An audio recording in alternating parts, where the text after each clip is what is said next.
I love sloppy joes, getting all sloppy. But have you ever heard of a Dr. Pepper sloppy joe? I'm going to show you how to do it now. I'm browning about a pound of beef.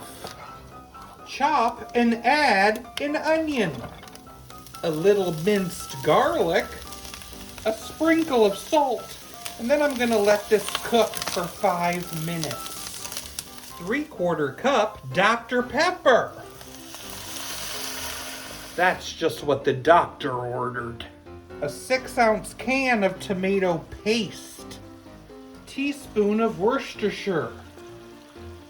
And a couple drops of sriracha. Give it a good stir, and then we're going to simmer it for 20 minutes until nice and thick. Dr. Pepper Sloppy Joe.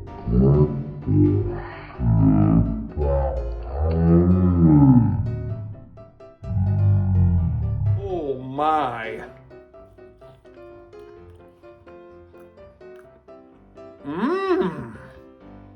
I taste the fruitiness of the Dr. Pepper.